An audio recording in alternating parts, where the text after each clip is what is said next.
Hello everyone, let's start the current affairs of 13 जून। ये मेरा आज दूसरा दिन है।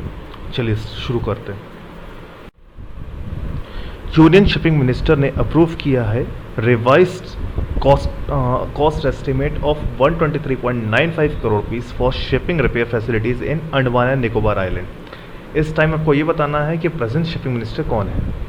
इसको हम एक बार फिर से समझा देते हैं। यूनियन शिपिंग मिनिस्टर ने अप्रूव किया है एक रिवाइज कॉस्ट एस्टिमेट जिससे कि वो शिप रिपेयर फैसिलिटीज़ हो सके। इसके लिए उन्होंने 123.95 करोड़ रुपीस अलॉट किया हुआ है। तो आपको ये बताना है प्रेजेंट शिपिंग मिनिस्टर कौन है। नितिन गडकरी, कि स्मृति ईरानी, कि मनसुख एल मंडाविया, या गजेंद्र सिंह शेखावत, या राजनाथ सिंह। सही आंसर है मनसुख एल मंडाविया। मनसुख एल मंडाविया ने project extension of dry dock second at marine dockyard including supply installation and commissioning of dry dock pumps and accessories in Port Blair, South Armenia for augmenting ship repair facilities in Andaman Nicobar island. Ship repair facilities करने के लिए इन्होंने commission करेंगे ये dry dock pumps और extend करेंगे dry dock को। 90 metre का होगा ये, और इसके लिए 123.95 which is the first country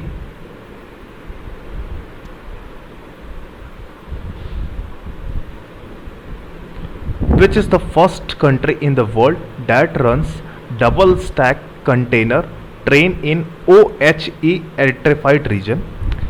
option है US, Japan, India, China, Germany. और सही आंसर है हमारा प्यारा भारत। इंडिया रेलवे ने एक नया बेंचमार्क उन्होंने सेट किया है by creating a first double decker container train with contact wire of 7.57 metre height on its high reach pantograph in the high rise overhead equipment। ये OHE का फुल फॉर्म है overhead equipment electrified territory. ये कहाँ हुआ है और ये कहाँ से कहाँ तक चली है, ये सबसे ज़्यादा इंपॉर्टेंट है। ये पालनपुर से बोटाड स्टेशन पर चली है गुजरात की। तो आपके लिए सबसे ज़्यादा इंपॉर्टेंट ये है कि पहली कंट्री कौन सी है, ये हमारा प्यारा भारत है। और दूसरा कि ये इलेक्ट्रिफाइड जो डबल डेकर जो ट्रेन थी ये कहाँ से कहाँ तक चली है, ये पालनपुर से बोटाड स्टेशन तक चली है गुजरात की। ये देख सकते हैं आप, ये देखिए डबल डेकर है, और ये आप ये देख सकते हैं ये ओवरहेड इक्विपमेंट। एक इंपॉर्टेंट फैक्ट बता देता हूँ यहाँ का। इंपॉर्टेंट फैक्ट ये है कि डबल स्टैक ड्रॉफ कंटेनर सर्फेस जो है वो इंट्रोड्यूस किया गया था 2018 में। कहाँ पर? Rajkot division of western railway पे। और दिसंबर 2019 में इसका सक्सेसफुल कंडक्शन हुआ था। ट्रायल रन कहाँ से कहाँ तक चला था? ये ट्रायल रन जो हुआ था ये वेस्टर्न डेडिकेटेड फ्राइट कॉरिडोर जो बना हुआ है राजस्थान सवाई माधोपुर डिस्ट्रिक्ट में हुआ था। आपको ये बताना है कि कौन सा पीएसयू है जिसने पहला कंस्ट्रक्शन सेक्टर को पूरी तरह से वो डिजिटलाइज कर लिया है। ओके, तो NHAI national highway authority of India की हिंदुस्तान प्रीफैब लिमिटेड की national building construction corporation, national project construction corporation limited, या Hindustan steel works construction limited. Okay, तो सही आंसर है national highway authority of India पहला। ओके, इसके बारे में थोड़ा जान लेते हैं। NHAI जो है वो किस मिनिस्ट्री के अंदर आता है? Ministry of road transport and highway. और ये इसके यूनियन मिनिस्टर कौन है? नितिन गडकरी हैं। कहाँ से सांसद है? ये हैं महाराष्ट्र से। ओके, इन्होंने क्या कर दिया, इन्होंने इस कंस्ट्रक्शन सेक्टर को पूरी तरह डिजिटलाइज कर दिया, जिससे क्लाउड और आर्टिफिशियल इंटेलिजेंस से। किसने पावर किया? डाटा लेक और एक big data analytic platform and project management software ने। NHAI के चेयरमैन कौन है? सुखबीर सिंह संधू। इसका हेडक्वार्टर कहाँ है? न्यू दिल्ली। ये बड़ा इंपॉर्टेंट है, सुखबीर सिंह संधू NHAI के चेयरमैन। कौन सा स्टेट है जो लार्जेस्ट वीट प्रोक्योरर बन चुका है? ओके, ये हमारा जो इंडिया है इस टाइम पे हम प्रोक्योरमेंट पे बहुत ज़्यादा ध्यान दे रहे हैं, और इसमें ये बोला गया है कि आपको ये बताना है कौन सा स्टेट जो है वो लार्जेस्ट वीट प्रोक्योरर बन चुका है। गुजरात, हरियाणा, पंजाब, महाराष्ट्र, मध्य प्रदेश। इसका आंसर है Madhya Pradesh. Rural economy of Madhya Pradesh state is set to be inducted with 25,000 crore rupees for the farmer as it becomes India's largest wheat procurer in 2021, surpassing Punjab. इसने पंजाब को सरपास कर दिया है और साथ ही साथ में मध्य प्रदेश ने सबसे ज़्यादा वीट को प्रोड्यूस भी किया है, प्रोक्योर भी किया है। दोनों चीज़ों में मध्य प्रदेश नंबर 1 बन चुका है।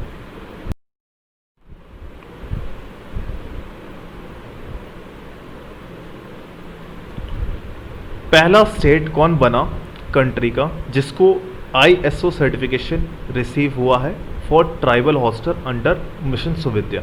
गोवा, असम, उड़ीसा, झारखंड, बिहार। आंसर है उड़ीसा। उड़ीसा जो है वो पहला स्टेट बन गया है इंडिया का जिसको प्रेस्टिजियस ISO को फुल फॉर्म पूछा जा सकता है, इंटरनेशनल ऑर्गेनाइजेशन फॉर स्टैंडर्डाइजेशन। ठीक है, इसको मिला इसकी 44 ट्राइबल हॉस्टल्स के लिए for improving their. The police of which city has launch Stree program for women? Patna, Kolkata, Mumbai, Delhi कि हैदराबाद? सही आंसर है Hyderabad. Hyderabad city security council ने हैदराबाद सिटी पुलिस के साथ मिल करके स्त्री प्रोग्राम को लॉन्च किया है। इसका फुल फॉर्म क्या है? She drums over respect, equality and empowerment. आपके यहाँ जो एग्ज़ाम हो रहे हैं अभी फ़िलहाल, इसमें ये पूछा जाए, इसमें पूरा स्त्री का फुल फॉर्म नहीं पूछेंगे आपसे, ये ई का पूछ लेंगे कि ई का मतलब क्या हुआ, ये ई का मतलब इक्वालिटी हुआ, ये ई का मतलब यहाँ क्या हुआ, ये इसका मतलब एम्पावरमेंट हुआ, और आर का मतलब क्या हुआ, आर का मतलब रिस्पेक्ट हुआ। तो she drums through respect, equality and empowerment. ये एक प्रोग्राम है जो कि सपोर्ट करता है और एम्पावर करता है women victims of domestic violence and abuse.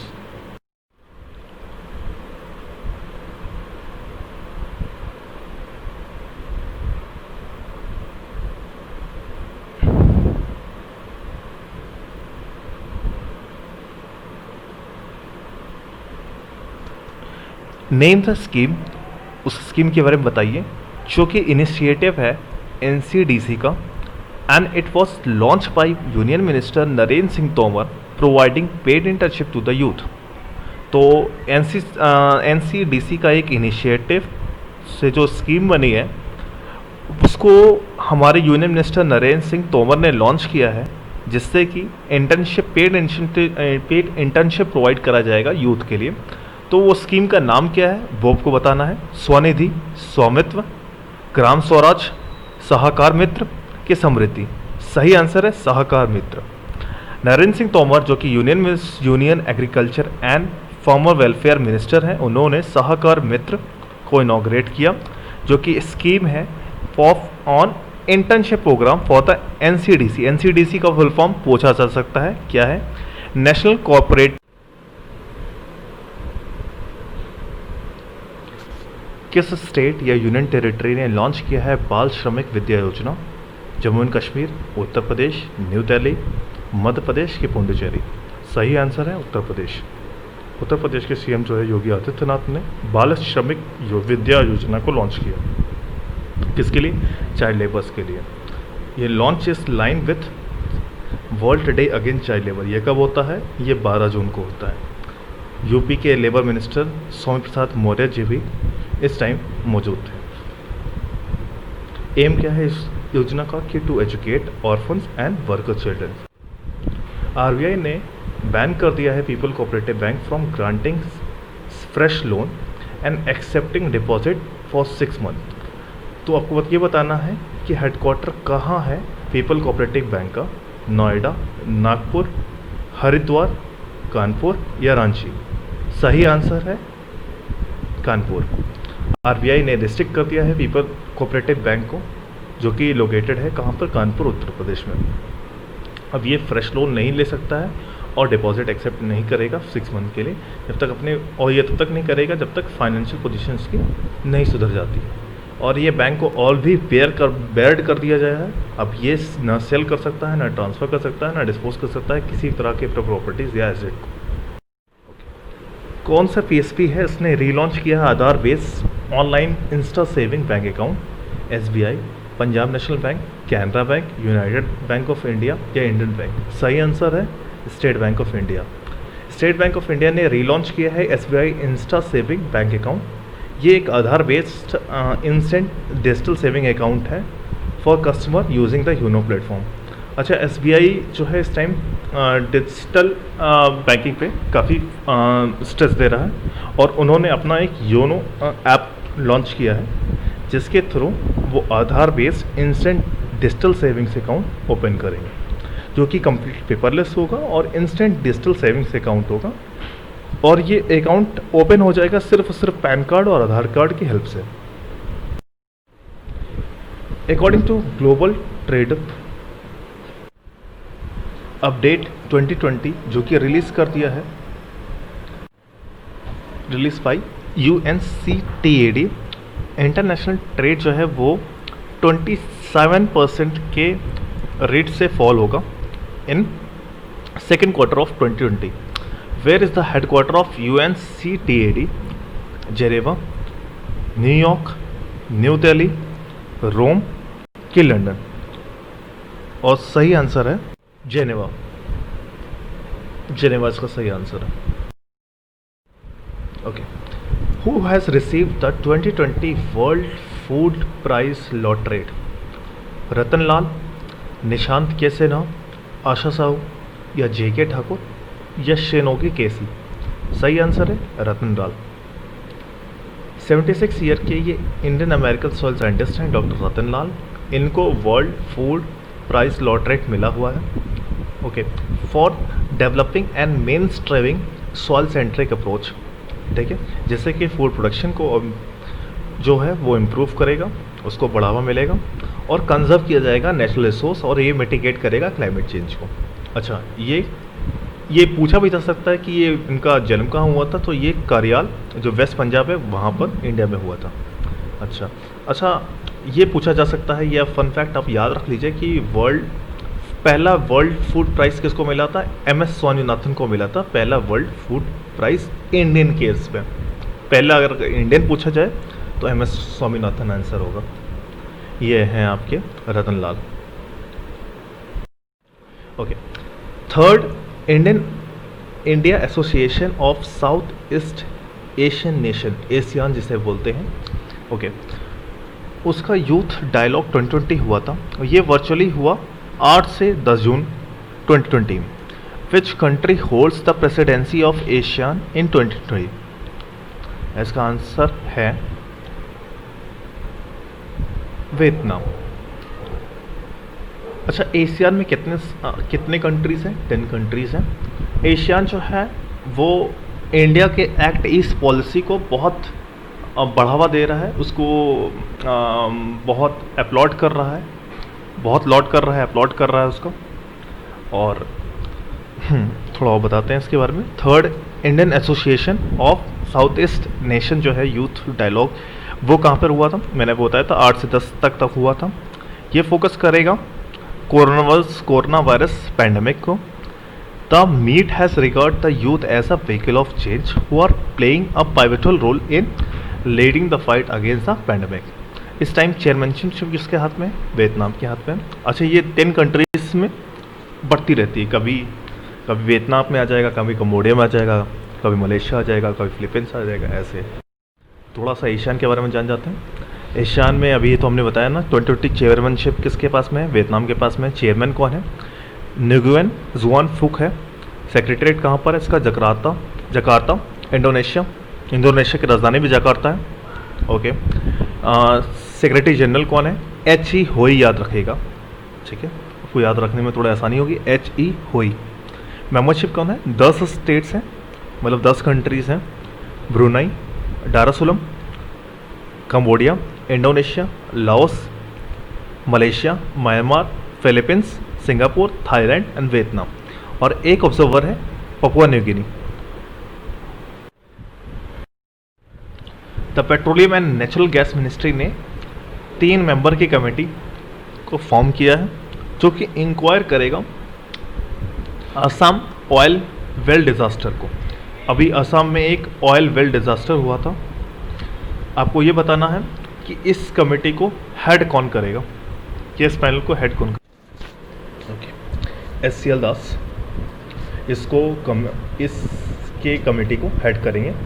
अच्छा, 3 मेंबर की कमेटी है। आपको जो हेड ऑफ कमेटी है बस वही याद रखना है, बाकी सबको नहीं याद रखना है। इसके जो हेड कर रहे हैं वो SCL दास है, ठीक है। अच्छा, जो कि डायरेक्टर जनरल है ऑफ हाइड्रोकार्बन्स, ठीक है।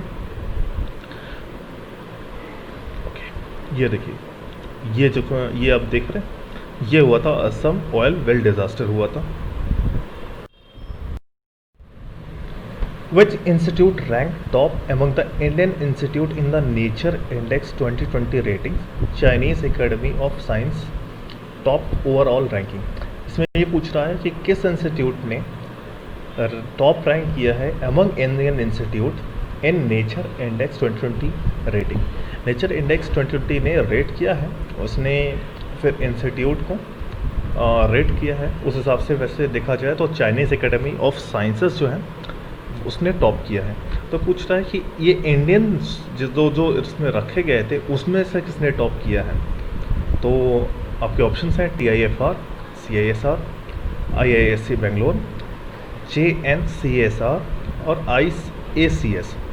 सही आंसर है CSIR, council of scientific and industrial research in accordance with nature index 2020 rating.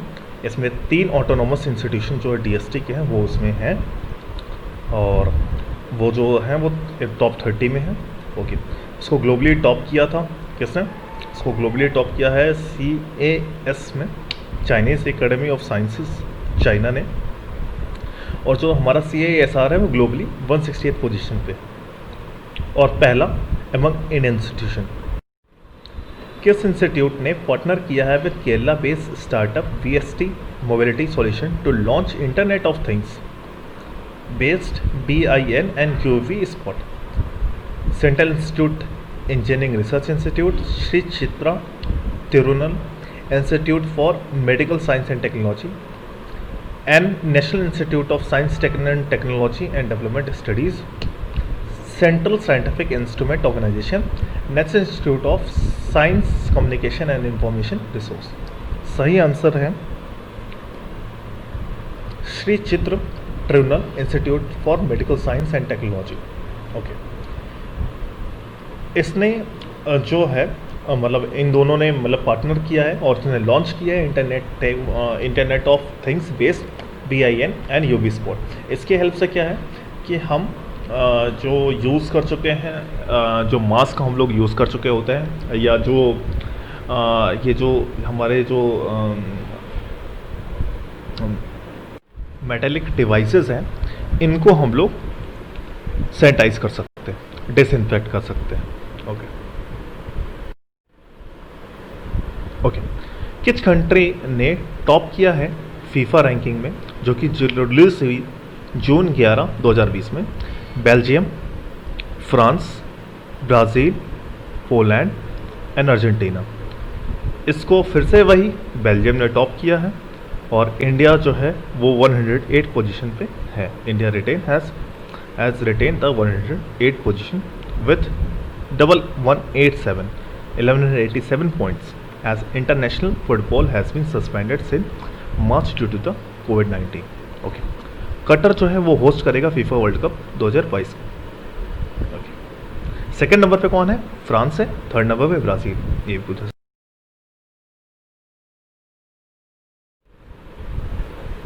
किसने who author the book title lockdown liaisons? ये बहुत ही ये देखो आपने देख ही लिया होगा, शोभा डे है, इन्होंने लॉन्च किया था। Writer and columnist Shobhaa De, उनकी new collection of stories title lockdown licence, a book reflecting the impact of COVID-19 on human lifes, published by Simon Schuster India and release on May 30, 2020। Okay, Shobhaa De, इन्होंने author किया book lockdown licence. A Vaidyanath जो कि pass away हो गए, वो कौन थे?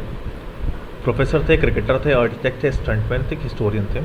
सही आंसर है प्रोफेसर थे। अच्छा, जो फॉर्मर मेंबर थे ये प्लानिंग कमीशन जो है अब वो नीति आयोग बन गया है। अच्छा, नीति आयोग के वाइस चेयरमैन कौन है? कमेंट करके बताइएगा। नीति आयोग के वाइस चेयरमैन कौन है और सीईओ कौन है? Advocate of quality, data quality and economist professor A Vaidyanath, वो पास अवे हो गए। कहाँ पर? तमिलनाडु, कोमिटोर में। ये देखिए, तमिलनाडु लेजिस्लेचर अन बाज़घेगन, वो पास अवे हो गए रिसेंटली। तो वो किस पॉलिटिकल पार्टी से, मतलब इतना तो पता चल गया कि वो पॉलिटिशियन थे, तो वो किस पॉलिटिकल पार्टी को बिलोंग करते थे? आईएनसी, जेडीएस, बीजेपी, डीएमके या टीएमसी? सही आंसर है डीएमके। ये 3 टाइम डीएमके एमएलए थे कोविड-19 की वजह से, और ये पास अवे हो गए, हमसे दूर चले गए। इंपॉर्टेंट डेज देख लेते हैं।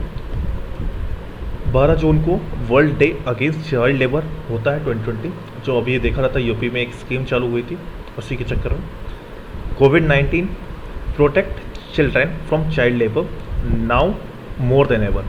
ये हमसे डेज पूछा जाता है, डेज इंपॉर्टेंट होता है, उसके बाद डेज के बाद में उसका थीम इंपॉर्टेंट होता है। तो कोविड, इस बार की जो world day against child labour है, उसकी जो थीम थी वो कोविड-19 protect child from child labour now more than ever.